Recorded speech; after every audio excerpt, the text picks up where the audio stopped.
بسم اللہ الرحمن الرحیم۔ گمنام ہیرو کے معزز ناظرین، السلام علیکم۔ آئیے چلتے ہیں کہانی کی طرف۔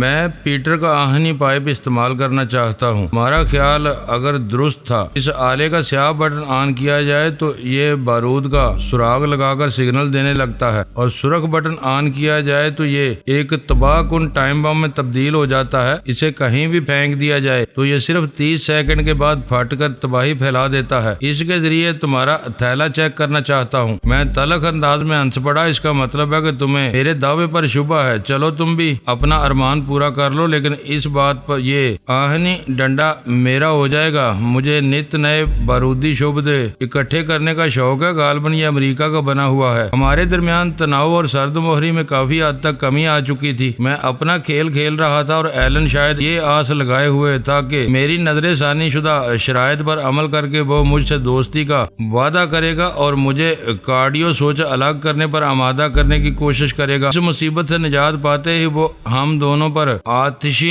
دانے کھول سکتا تھا۔ وہ تھکا دینے والی سرد اعصابی جنگ تھی۔ میں ایلن کا ذہن پڑھ رہا تھا۔ میرا خیال تھا کہ ایلن میرے عزائم پوری طرح نہیں بانپ سکا تھا، اور اس زوم میں مبتلا تھا کہ ویرا کو قیدی بنا کر اس نے مجھے زیر بری طرح بے بس کر دیا ہے، اور میں اپنی جان کا خطرہ مول لے کر بھی اس کے مسکن میں جا گھسا تھا۔ پیٹر نے اپنی بیلٹ سے ایک چرمی تسمے کے ذریعے لٹکا ہوا سیاہ پائپ اتارا تو میرے ساتھ سلطان شاہ بھی پوری طرح توجہ سے اس کی جانب نگراں تھا۔ پیٹر نے وہ بدنی پائپ اتار کر چرمی تسمے کے نیچے لگے ہوئے سیاہ بٹن کو سرکا کے جوں ہی پائپ کا دانہ چاول اور چینی کے تھیلے کی طرف کیا، پائپ میں سے تیز بیپ کی آواز ابھرنے لگی۔ میں اس آلے کے لیے سلطان شاہ کے تھیلے میں دستی بم موجود تھے۔ ہم دونوں کی جیبیں بھی خالی نہیں تھیں۔ ان میں چند دستی بم اور بارودی سرنگوں کے ساتھ گولیاں بھی موجود تھیں۔ پیٹر نے تیزی سے پائپ کا رخ بدل کر ہم دونوں کا بھی جائزہ لے ڈالا۔ اس آلے سے ابھرنے والی بیپ سگنل سن کر ایلن کے بشرے پر مایوسی پھیل گئی۔ پیٹر نے سیاہ بٹن کو واپس سرکایا اور پھر وہ پائپ میری طرف بڑھا دیا۔ پائپ نما آلہ واقعی کافی وزنی تھا۔ تم یہیں بیٹھو، میں اپنے تیسرے ساتھی سے تمہاری شرط پر بات کر کے آتا ہوں۔ چند ثانیوں کے بعد ایلن نے اپنی جگہ سے اٹھتے ہوئے کہا، تمہیں کہیں جانے کی ضرورت نہیں۔ میں نے فوراً ہی اسے روک دیا۔ میں پیچھے والے نیم تاریک کمرے میں کافی دیر سے کسی کی موجودگی محسوس کر رہا ہوں۔ میرا خیال ہے تم یہیں بیٹھے بیٹھے اپنے ساتھی سے بات کر سکتے ہو۔ وہ اس کمرے میں چھپ کر شاید ہماری ساری گفتگو سنتا رہا ہے۔ ہیلو راجر، کیا تم میری آواز سن رہے ہو؟ ایلن نے پچھلے کمرے کی طرف گردن گھما کر اونچی آواز میں سوال کیا۔ میرے مہمان تم سے ملنے کی خواہش مند ہیں۔ چند ثانیوں تک سکوت رہا، پھر اس کمرے سے وہی دبنگ اور گنجیلی آواز ابھری جو ابتدا میں ہم سے ہم کلام ہوئی تھی۔ وہ جلائے ہوئے لہجے میں کہہ رہا تھا، تمہارے مہمان بہت مکار اور سازشی ہیں۔ پتہ نہیں یہ مجھ سے مل کر کون سا تیر مارنا چاہتے ہیں۔ میں چند منٹ بعد اپنے کاسٹیوم میں ان کے سامنے آؤں گا اور مل کر واپس چلا جاؤں گا۔ اگر تم کاسٹیوم یا کسی بھی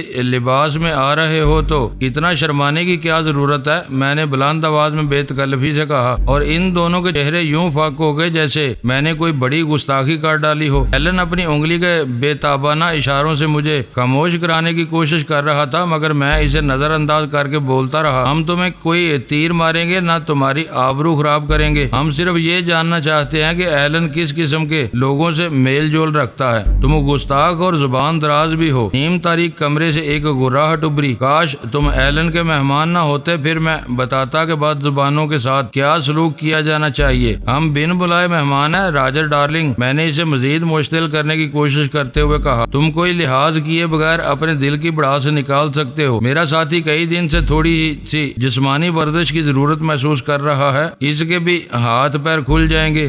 اس بار دوسری طرف سے کوئی جواب نہیں آیا۔ شاید راجر کے نام سے مخاطب کیا جانے والا لباس تبدیل کرنے کے لیے اس کمرے سے چلا گیا تھا۔ تم نے اس کی سخت بے عزتی کی ہے۔ ایلن نے اپنے دونوں ہاتھ ملتے ہوئے نیچی آواز میں شکوہ کیا۔ وہ بہت بڑا آدمی ہے اور ایسے طرز تخاطب کا عادی نہیں ہے۔ وہ بفر گیا تو پھر ہم کوئی بات نہیں کر سکیں گے۔ فی الحال میں اسی کا پابند ہوں۔ میرے ذہن میں فوراً ہی ایک شعلہ سا کوند گیا۔ کرنل جیسی جونز اپنے اکلوتے بیٹے کے قتل کی خبر سننے کے بعد سے سکتے کی حالت میں تھا۔ ایلن ان دنوں دنوں ڈیوڈ اسٹارز والے ارب پتی یہودی راس المیڈا کے لیے کام کر رہا تھا۔ ایلن نے کہا تھا کہ راجر کے نام سے مخاطب کیے جانے والا بہت بڑا آدمی ہے، وہ اس کے مرتبے کے بارے میں بہت زیادہ پریشان تھا۔ کیا راس المیڈا بذات خود کراچی پہنچا ہوا تھا؟ ذہن میں وہ سوال ابھرتے ہی میرے پورے وجود میں سنسنی چھا گئی۔ ایلن کے میدان میں اترتے ہی وقت کی بساط اور خوف آور مہروں نے اپنی پرہول نقل و حرکت شروع کر دی تھی۔ یہ تمہارا وہم ہے کہ وہ برہم ہو جائے گا، میں نے کہا۔ تم اس کے زر خرید غلام نہیں ہو، تمہاری کاروباری سوچ بہت عمدہ ہے۔ وہ زیادہ نخرے دکھائے تو تم اس کی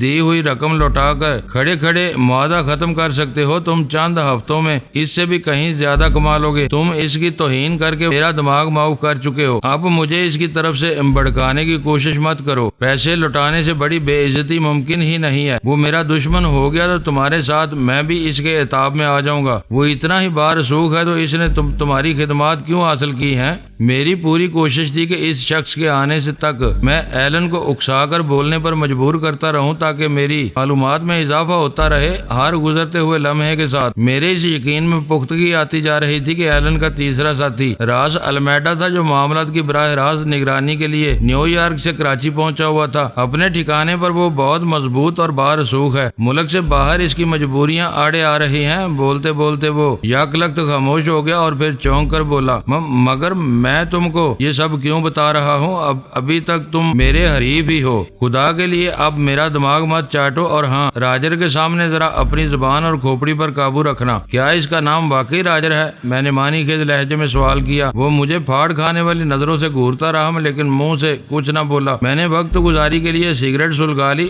وہاں واقعات کی پیش رفت خاصی سست تھی، لیکن میرے لیے یہ امر باعث طمانینت تھا کہ سب کچھ میرے سوچے سمجھے اندازے میں ہو رہا تھا، بلکہ مجھے توقع سے بڑھ کر کامیابی حاصل ہونے والی تھی۔ میں نے وہاں آتے ہوئے یہ نہیں سوچا تھا کہ واپسی پر ویرا میرے ساتھ ہوگی۔ میں وہاں کچھ بربادی پھیلا کر ایلن کو سراسیمہ کرنے کا ارادہ لے کر آیا تھا۔ یہ میری خوش قسمتی تھی کہ سراسیمگی بلکہ دہشت اور مایوسی پھیلانے کے معاملے میں بدرو دادا کے جان نثار مجھ سے پہلے ہی اپنا بھرپور کام دکھا گئے تھے۔ دوسری اہم بات یہ ہوئی تھی کہ تلخ اور منتقمانہ ماحول میں شروع ہونے والی اس ملاقات نے باوجود مفاہمانہ رنگ اختیار کر لیا تھا۔ توقع یہ ہو چلی تھی کہ ایلن ہمیں ویرا سے بھی ملوا دے گا۔ مجھے بس اسی موقع کا انتظار تھا، اور میں دل ہی دل میں اس نادر موقع سے بھرپور فائدہ اٹھانے کی منصوبہ بندی کر رہا تھا۔ وہسکی کا ایک لارج بیگ میرے اعصاب کو اعتدال پر لا سکتا ہے، ایلن نے طویل خاموشی کے بعد خود کلامی کے انداز میں کہا، لیکن مصیبت یہ ہے کہ مجھے یہاں سے ہلنے کی اجازت نہیں ملے گی۔ خاموش ہونے کے بعد اس نے استفسار طلب نگاہوں سے میری طرف دیکھا، مگر میں پتھر کے کسی بت کی طرح بیٹھا رہا۔ آخر اسے مجھ سے مخاطب ہونا ہی پڑا۔ تم مجھے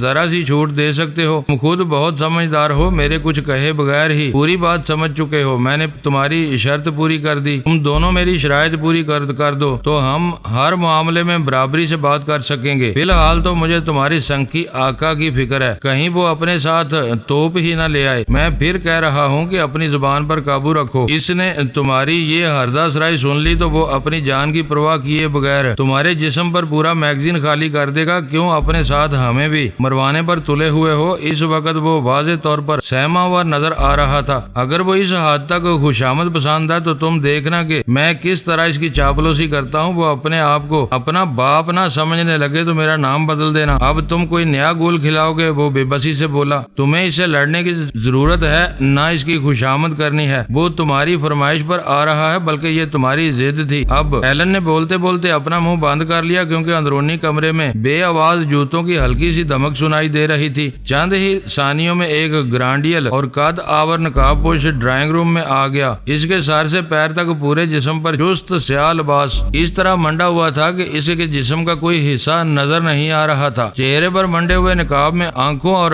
ناک کے سامنے جالی لگی ہوئی تھی۔ بدن کے اوپری حصے پر چست لباس کے نیچے بلٹ پروف جیکٹ کے ابھار بہت نمایاں نظر آ رہے تھے۔ آنے والے کے پیروں میں سیاہ ربڑ کے جوتے موجود تھے۔ اس پر نظر پڑتے ہی میں اپنی جگہ سے اٹھتا چلا گیا۔ باقیہ تینوں افراد نے بھی کسی توقف کے بغیر میری تقلید کی۔ نقاب پوش ڈرائنگ روم کے وسط میں آ کر رکا اور پھر اس کا رخ میری طرف ہو گیا۔ وہ اپنا داہنا ہاتھ کمر پر رکھ کے چند ثانیوں تک مجھے گھورتا رہا، پھر اپنی دبانگ مگر قدرے تہیہ زدہ آواز میں بولا، اب بتاؤ کہ تم میرے بارے میں کیا بکواس کر رہے تھے؟ میں تم جیسے عظیم آدمی سے ملاقات کا متمنی تھا۔ میں نے اپنی جگہ پر بیٹھتے ہوئے سادگی سے جواب دیا، میں ان سب باتوں کے لیے معذرت خواہ چکا ہوں، ان کا مقصد صرف اتنا تھا کہ میں تمہیں اتنا اشتعال دلا سکوں کہ تم بنا کر یہاں چلے آؤ، ورنہ میں تمہارا مداح ہوں، تم جھوٹے ہو۔ وہ بے اعتباری سے گرایا، یہ ہماری پہلی ملاقات ہے، تمہیں یہ نہیں معلوم کہ میں کون ہوں اور تم میرے مداح ہونے کا دعویٰ کر رہے ہو۔ عظیم راس المیڈا کی ذات کسی تعارف کی محتاج نہیں ہے، میں نے سر جھکا کر احترام امیز لہجے میں کہا، اور وہ تینوں ہی میرے ان الفاظ پر یوں اچھل پڑے جیسے ان کے سروں پر بے خبری میں بچھوؤں سے بھری ہوئی ٹوکری الٹ دی گئی ہو۔ وہ تینوں ہی کچھ کہے بغیر بکھلائے ہوئے انداز میں ایک دوسرے کی طرف دیکھ رہے تھے۔ میں قسم کھاتا ہوں کہ میں نے اسے کچھ نہیں بتایا۔ نقاب پوش کو مسلسل اپنی طرف نگراں پا کر ایلن بے بسی سے گگیایا، یہ سب اس کی کیا سرائی ہے؟ شٹ اپ، نقاب پوش نے گرج کر کہا، پھر وہ میری طرف متوجہ ہو گیا، میرے بارے میں تمہیں غلط فہمی ہوئی ہے، تم کس راس المیڈا کی بات کر رہے ہو؟ ان تینوں کے مشترکہ رد عمل اور پھر ایلن کی وضاحت سے ہر بات روزے روشن کی طرح ظاہر ہو چکی تھی، لیکن وہ گھبراہٹ میں احمقانہ تردید کی کوشش کر رہا تھا۔ میں نے پوری سنجیدگی سے اسے گھسنے کا فیصلہ کرتے ہوئے کہا، میں تمہاری کسی بات کی تردید نہیں کروں گا، دراصل میں تمہاری تصویر دیکھ چکا ہوں، یہ قد و قامت اور ایسی جسامت لاکھوں میں ایک آدھ آدمی کو نصیب ہوتی ہے۔ تم نے اپنے چہرے کو چست نقاب میں چھپایا ہوا ہے، لیکن اس نقاب کے نیچے تمہاری لمبی اور خامدار ناک صاف نظر آ رہی ہے۔ میں نے تمہاری تصویر دیکھتے ہوئے یہ بات خاص طور پر نوٹ کی تھی کہ تمہاری ناک آگے سے طوطے کی چونچ کی طرح مڑی ہوئی یا خمدار ہے۔ راز المیڈا کی تصویر تمہیں کہاں سے مل گئی؟ اس نے دونوں ہاتھ اپنی پشت پر باندھ کر ٹہلتے ہوئے پوچھا۔ مجھے حیرت ہے کہ پاکستان جیسے متعصب ملک میں راز المیڈا کی تصویر پائی جاتی ہے۔ میں نے تصویر کی آڑ لے کر فل بدی جو کچھ کہا وہ میرے اسی وقت کے مشاہدے پر مبنی تھا، ورنہ وہ پوری کہانی ہی بے بنیاد تھی۔ اس کے استفسار پر مجھے مزید جھوٹ کا سہارا لیتے ہوئے کہنا پڑا، کچھ عرصہ پہلے کرنل جیسی جونز کا اکلوتا بیٹا بل جونز ایک اور امریکن کے ساتھ یہاں آیا تھا۔ بل مجھ سے مل بیٹھنے میں کامیاب ہو گیا تھا۔ میں اس کی چھوٹی سی یادگار البم میں تمہاری بہت شاندار اور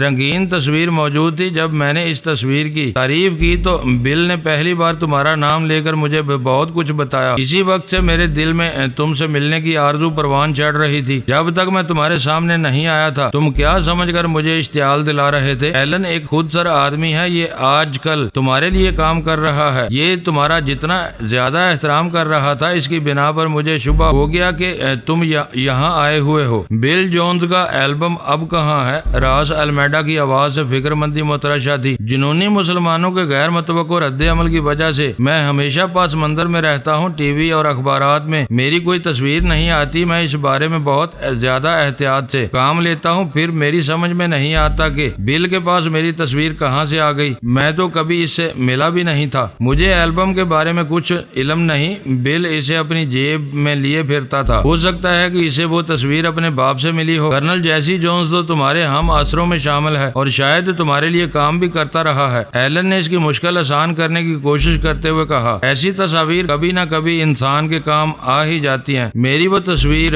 غلط ہاتھوں میں چلی گئی تو بڑی دشواریاں پیدا ہو سکتی ہیں۔ پاکستانی ویسے بھی ہر یہودی سے نفرت میں فلسطینیوں تک سے آگے ہیں، یہ ہمارے دشمنوں کا پروپیگنڈا ہے۔ میں نے قطع کلامی کرتے ہوئے پوری سنجیدگی سے کہا، پاکستان بلکہ اسی کراچی میں ہزاروں یہودی رہتے ہیں اور ان سے کوئی چھیڑ چھاڑ نہیں کرتا، پارسیوں کے بعد وہ یہاں کی دوسری منظم ترین اقلیت میں شمار ہوتے ہیں۔ یہاں نفرت نسل پرستی اور تعصب سے کی جاتی ہے، اس میں یہودیوں کی تخصیص نہیں ہے۔ جنوبی افریقہ میں نسل پرست حکمراں برسر اقتدار تھے تو پاکستانی ان کی بھی شدید مخالفت کرتے تھے۔ میرے لیے یہ حیرت ناک انکشافات ہیں، ابلاغ عامہ کے سارے عالمی ادارے پاکستان کو اسرائیل کا بدترین دشمن قرار دیتے ہیں۔ یہودیوں کے خلاف ہر تحریک میں کہیں نہ کہیں پاکستان ضرور ملوث ہوتا ہے، لیکن تم کچھ اور ہی بتا رہے ہو۔ یہ کہتے ہوئے اس نے ایک چابی ایلن کو تھما دی جو اس نے جیب میں ڈال لی۔ اس کے برعکس یہاں اقلیتوں کے سرپرست اور خیر خواہ بھی پائے جاتے ہیں، شاید تم نے ایئرپورٹ سے آتے ہوئے وہ داؤدی ستارہ دیکھا ہو جو ہر ایک کے سر پر سایہ فکن ہے۔ جب ایئرپورٹ اور اس سے ملحق راستوں کی توسیع اور تزئین کا سلسلہ شروع ہوا، اس مقدس ستارے کا انہدام یقینی ہو گیا تھا، لیکن اس قدیم اور مقدس یادگار کو انہدام سے بچانے کے لیے ایئرپورٹ کے لیے دوسری جگہ کا انتخاب کر لیا گیا۔ وہ ستارہ آج بھی یوں ہی سر بلند ہے۔ ہاں، مجھے وہ نمایاں یادگار خاص طور پر دکھائی گئی تھی، اس نے اعتراف کیا۔ سنی سنائی باتیں عام طور سے گمراہ کن ثابت ہوتی ہیں، میں نے تمہارے بارے میں بھی لرزہ خیز کہانیاں سن رکھی ہیں، لیکن تم ایک ہوش مند اور معقول آدمی نظر آ رہے ہو۔ تمہاری اور ایلن کی مفاہمت آگے چل کر انقلابی تبدیلیوں کی بنیاد بن سکتی ہے۔ اس کا انحصار ایلن کی نیک نیتی پر ہوگا۔ میں نے معنی خیز لہجے میں کہا، میں نے اپنی حد تک تمہاری شرائط پوری کر دی ہیں اور اب یہاں میری ضرورت نہیں ہے۔ تم ایلن کے ساتھ اپنی باقی معاملات طے کر سکتے ہو۔ تم ہمارے ساتھ موجود رہتے تو بہتر ہوتا۔ اگر اس چست لباس میں الجھن ہو رہی ہے تو تم لباس بدل کر آ سکتے ہو۔ میں نے بہت محتاط اور معصومانہ لہجے میں کہا، کیا خرافات بک رہے ہو؟ وہ بنا کر بولا، میں اپنے اصولوں سے ہرگز انحراف نہیں کرتا۔ میرے ساتھ زیادہ چلاکی دکھانے کی کوشش کی تو میں ابھی تمہارا دماغ درست کر دوں گا۔ مجھے جو چلاکیاں دکھانی تھی وہ میں دکھا چکا تھا۔ ایلن کی طاقت اور تیز ترین سرگرمیوں کا سبب بھی سامنے آ گیا تھا۔ اگر راس المیڈا جیسا مضبوط شخص اس کی مدد کو نہ پہنچا ہوتا تو شاید ایلن کی کارکردگی میں غیر معمولی اضافہ نہ ہو پاتا۔ میرے دشمنوں کی فہرست میں مزید ایک خطرناک نام کا اضافہ ہو چکا تھا۔ تصویر ہی ہوتی ہے۔ راس المیڈا واپسی کے لیے جاتے ہوئے ناصحانہ لہجے میں بولا، پتہ نہیں وہ حرامزادہ بل جونز اس زمانے کی تصویر کی نمائش کرتا پھر رہا تھا۔ محض اس ایک وجہ سے میں تم کو اپنے اصول سے مستثنا نہیں کر سکتا۔ میں سمجھتا ہوں، میں نے جلدی سے کہا، یہ ایک اتفاق ہے۔ میں نے تمہارے چہرے پر نقاب ہونے کے باوجود تمہیں پہچان لیا، ورنہ ایسا بہت کم ہوتا ہے یا شاید بالکل ہی نہ ہوتا ہو۔ وہ ڈرائنگ روم سے چلا گیا تو ایلن ایک گہرا سانس لے کر کرسی کی پشتگاہ سے ٹک گیا اور آنکھیں موند کر بولا، خدا کا شکر کرو کہ یہ مرحلہ خیریت سے گزر گیا۔ تم کسی مداری کی طرح پل پل روپ بدلتے ہو، ورنہ وہ اپنی شناخت پر اپے سے باہر بھی ہو سکتا تھا۔ میں نے کوئی روپ نہیں بدلا، میں نے سنجیدگی سے کہا، میں نے راز سے وہی کچھ کہا ہے جو میرے دل میں تھا۔ میں تمہاری طرح منافق نہیں ہوں۔ پھر تم اس کے آنے سے پہلے اس کے بارے میں زہر کیوں اگل رہے تھے؟ اس کا سامنا ہونے تک میرے وہی جذبات تھے۔ اب تم میری باتوں میں وقت برباد مت کرو، میری دوسری شرط پوری کرو، کوئی بات نہیں ہو سکے گی۔ ویرا سے صرف تمہاری ملاقات کرائی جائے گی۔ وہ سوچتے ہوئے بولا، سلطان شاہ میرے ساتھ ہوگا کیونکہ بارودی تھیلا اسی کے ہاتھ میں ہے، تو کیا بارودی تھیلا بھی تمہارے ساتھ جائے گا؟ وہ حیرت تقریباً چیخ پڑا۔ ظاہر ہے، میں نے سرسری انداز میں کہا، ویسے کارڈیو کی رینج 1 کلومیٹر ہے، لیکن ہو سکتا ہے کہ کنکریٹ کی آڑ وغیرہ کی وجہ سے اس کی کارکردگی متاثر ہو۔ ویرا اس وقت طے خانے میں ہو یا کہیں اور، یہ تھیلا ہمارے ساتھ رہے گا۔ یہ اصولی بات ہے، تمہیں اسے اتفاق ہونا چاہیے۔ بعض اوقات تم سامنے والے کو ضد کر دینے پر تل جاتے ہو۔ اسی عمارت کے طے خانے میں ہے جہاں دروازے کے سوا روشن دان تک نہیں ہے۔ وہ بولا، مجھے افسوس ہے کہ تم نے میرے اوپر اعتبار نہیں کر رہے ہو، یہ کوئی اچھی بات نہیں ہے۔ مجھے اندازہ تھا کہ میں ایلن کے ساتھ پرپیچ گفتگو میں کافی وقت برباد کر چکا تھا، لیکن اسے اپنے ڈب پر لانے کے لیے وہ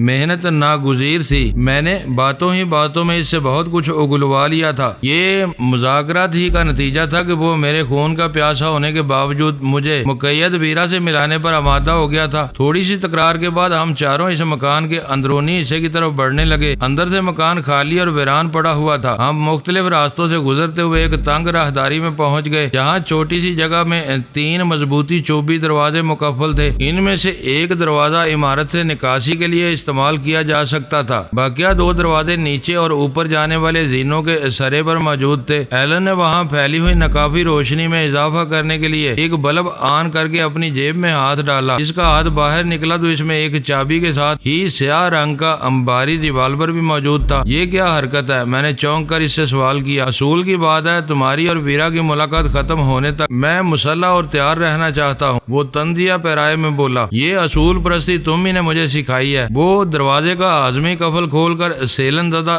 زینوں پر اترا تو میں اس کے پیچھے تھا۔ میرے پیچھے سلطان شاہ اور آخر میں پیٹر چلا آ رہا تھا۔ وقفے سے وہ دونوں بھی ایک دوسرے سے الجھتے رہے تھے۔ زینوں کے اختتام پر ایلن نے اسی چابی سے دوسرا بند دروازہ کھولا اور ہمارے اندر جانے کے لیے راستہ چھوڑ دیا۔ طے خانے کی چھت سے لٹکا ہوا بلب اس وسیع کباڑ خانے میں پھیلا ہوا اندھیرا دور کرنے میں ناکام تھا۔ اس وسیع کمرے کے ایک حصے میں پرانے فرنیچر اور دوسری متروک اشیاء کا ڈھیر لگا ہوا تھا۔ دور افتادہ حصے میں ایک مسہری پڑی ہوئی تھی جس پر ویرا بے دست و پا پڑی ہوئی تھی۔ فاصلہ زیادہ ہونے کی وجہ سے میں ویرا کے چہرے کا تفصیلی جائزہ نہیں لے سکا، لیکن میں نے پہلی ہی نظر میں اندازہ لگا لیا تھا کہ اس کی حالت کافی ابتر تھی اور وہ بولنے سے بھی قاصر تھی۔ میرے آگے نہ بڑھنے پر ایلن نے مجھے ٹوکا، تم ویرا کے پاس کیوں نہیں جاتے؟ میں تو سمجھ رہا تھا کہ تم اسے دیکھتے ہی دوڑ کر اس سے لپٹ جاؤ گے۔ ویرا کو دیکھ لینے کے بعد میرا لہجہ غیر ارادی طور پر بدل گیا۔ میں نے درست آواز میں کہا، ویرا کے ساتھ ہمیں بھی اس قید خانے میں مقفل کرنے کا خیال ذہن سے نکال دو اور ہمارے ساتھ اندر چلو۔ اپنی بات پوری کرنے سے پہلے ہی میں نے ایلن کی کلائی پکڑی اور اسے اپنے ساتھ لے کر اندر داخل ہو گیا۔ ان دونوں کو علیحدگی میں ایک دوسرے سے مشورہ کرنے کا کوئی موقع نہیں مل سکا تھا۔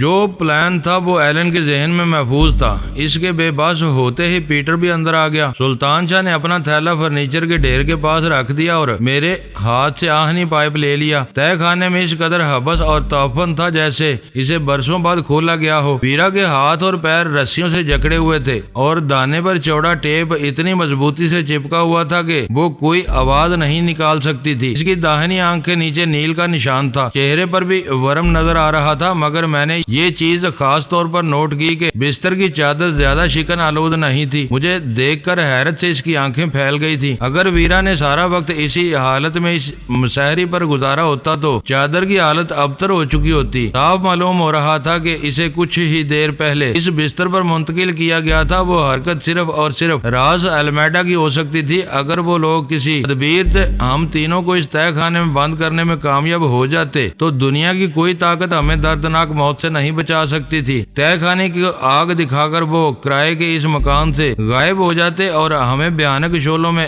فرار کی کوئی راہ نہ ملتی۔ جہانگیر کی فیکٹری اور پرانی قیام گاہ کو آگ لگا کر ایلن 2 بار اپنی آتشی صفاقی کا مظاہرہ کر چکا تھا۔ یہ سب بیک وقت اتنی تیزی سے ہوا کہ ہوتا ہی چلا گیا۔ ایلن اپنی کلائی آزاد کرانے کے لیے زور آزمائی کر رہا تھا، لیکن جسمانی طور پر وہ مجھ سے خاصا کمتر تھا۔ اپنی کوششوں میں ناکام ہونے کے بعد اس نے بکھلاہٹ میں چھاتی کی طرف فائر جھونک مارا اور سب بری طرح اچھل پڑے۔ تہہ خانے کی محدود فضا میں بڑے بور کے ریوالور کی آواز کسی بم کے دھماکے کی طرح گونجی تھی۔ ہاتھ چھوڑو، میرا ہاتھ چھوڑو، ایلن ہامتے ہوئے گھرایا۔ تم میرے ساتھ بدتمیزی کر رہے ہو۔ میں دیکھ چکا تھا ویرا کے ہاتھ پیر ضرور بندھے ہوئے تھے، لیکن اسے کسی اور چیز سے نہیں باندھا گیا تھا۔ میں نے ایلن کو زور سے ایک طرف دھکا دے کر اس کی کلائی چھوڑ دی۔ وہ مغلظات بکتا ہوا پختہ فرش پر جا گرا۔ اسی لمحے پیٹر کی چھٹی اس جاگ اٹھی۔ گڑبڑ کے آغاز کا اندازہ کرتے ہی اس نے اپنے پستول یا ریوالور کی نال مار کر چھت میں لگا ہوا بلب توڑ دیا۔ ہلکے سے دھماکے کے ساتھ تہہ خانے میں گہری تاریکی پھیل گئی اور چند ثانیوں کے لیے کچھ بھی نظر نہیں آ سکا۔ بند تہہ خانے میں گھور اندھیرا تھا، بس زینوں والی سمت سے روشنی کا ایک ناکافی مستطیل فرش پر پڑ رہا تھا۔ فائر مت کرنا۔ اندھیرا ہوتے ہی ایلن چیخ پڑا، ڈینی مر گیا تو ہم سب بھی اس کے ساتھ ملبے میں دفن ہو جائیں گے۔ باہر بھاگو، ہم انہیں یہیں سڑا دیں گے۔ دوڑتے ہوئے قدموں کی چاپ کے ساتھ جو ہی ایک سایہ روشن مستطیل میں سے گزر کر زینوں کی طرف بڑھا، میں نے اپنی جیب سے ایک ہلکا بم نکال کر ادھر اچھال دیا۔ بم گرتے ہی ہلکے سے دھماکے سے پھٹا اور دھوئیں کے سیاہ بادل اس روشن مستطیل کو نگل گئے۔ دھماکے کی وجہ سے پیٹر ابتدائی زینوں پر گر کر چیخا تھا، پھر اس پر شدید کھانسی کا دورہ پڑ گیا۔ پھر ایلن بھی شاید کسی چوپائے کی طرح وہاں سے نکل بھاگا۔ اس بار سلطان شاہ نے یکے بعد دیگرے 2 فائر کیے تھے، لیکن دھوئیں کے کثیف بادل کی وجہ سے نشانہ خطا گیا۔ البتہ سیڑھیوں سے کھانسی کی آوازیں آ رہی تھی۔ میں نے جھک کر ویرا کے ہاتھ پیروں کو ٹٹولا اور پھر اسے ایک ہی جھٹکے پر اپنے کندھے پر لاد لیا۔ دھوئیں یا بے ہوشی والے دستی بم پھینکو، میں نے اپنے پھیپھڑوں میں پیدا ہونے والی خراش کو برداشت کرتے ہوئے کہا اور سانس روک کر نکل بھاگو۔ اس بھاگ دوڑ اور افراتفری میں گولیوں کے نشانے پر انحصار نہیں کیا جا سکتا تھا، مگر مجھے یقین تھا کہ وہ دھوئیں میں پھنسیں گے، ذرا سی دیر میں کیچووں کی طرح نکارا ہو کر رہ جائیں گے۔ کیا ہو رہا ہے؟ اوپر سے راس المیڈا کی باروب آواز ابھری، بھاگو، وہ موزی گیس کے بم پھینکتے ہوئے آ رہے ہیں۔ شدید کھانسی کے درمیان ایلن کی کراہتی ہوئی آواز سنائی دی۔ غنیمت یہ تھا کہ سہراب گوٹ سے حاصل کیے ہوئے ان بموں کی ساخت نکارا تھی۔ ان میں سے خارج ہونے والی نقصان دہ گیس نیچے پھیلنے کی بجائے اوپر سیڑھیوں میں گھس رہی تھی اور تہہ خانے کی بند فضا میں ان کے اثرات بہت کم محسوس ہو رہے تھے۔ میں نے ویرا کو اٹھا لیا، تم سانس روک کر سیڑھیاں طے کر جاؤ، میں تمہارے پیچھے آ رہا ہوں۔ ان سب کو بگانے کے لیے دستی بم پھینکتے چلے جاؤ، میں نے سرگوشیانہ لہجے میں سلطان شاہ کو ہدایت دی۔ اس وقت ان لوگوں سے الجھنے کے بجائے ہمیں جلد از جلد اس خطرناک عمارت سے نکل جانے کو کوشش کرنی چاہیے۔ نکلتے ہوئے پیٹر والے پائپ کو بم میں تبدیل کر کے اندر پھینک دینا۔ سلطان شاہ نے تیزی سے زینوں پر دوڑ لگا دی۔ اس وقت وہ لوگ زینوں سے راہداری میں نکل چکے تھے اور انہوں نے راہداری والا دروازہ مقفل کر دیا تھا۔ سلطان شاہ نے دروازے پر شاید شانے سے ضرب لگائی اور پھر کھانسنے لگا۔ میرے لیے بھی زیادہ دیر تک سانس روکنا دشوار تھا۔ گیس کے اثرات سے آنکھوں اور نتنوں میں جلن ہونے لگی۔ باہر سے ایلن اور پیٹر کے پوری طرح کھانسنے کی آوازیں آ رہی تھی۔ تہہ خانے سے نکلنے کے بعد انہوں نے راہ فرار اختیار نہیں کی تھی، بلکہ بلکہ کسی جگہ رک کر ہمارے نمودار ہونے کا انتظار کر رہے تھے۔ میں نے جلدی سے بیم گن نکال کر سلطان شاہ کو تھما دی۔ معزز ناظرین، لائک کریں، شیئر کریں اور کمنٹس باکس میں پاک آرمی زندہ باد، پاکستان پائندہ آباد کا نعرہ ضرور درج کر کے اپنے ملک پر فخر کریں اور پاکستان کی بنیادیں مضبوط کرنے میں اپنا کردار ادا کریں۔ ویڈیو دیکھنے کا شکریہ۔ معزز ناظرین، اپنا خیال رکھیے گا اور ہمارے چینل کا بھی۔ ISI پاک آرمی زندہ باد، پاکستان پائندہ آباد۔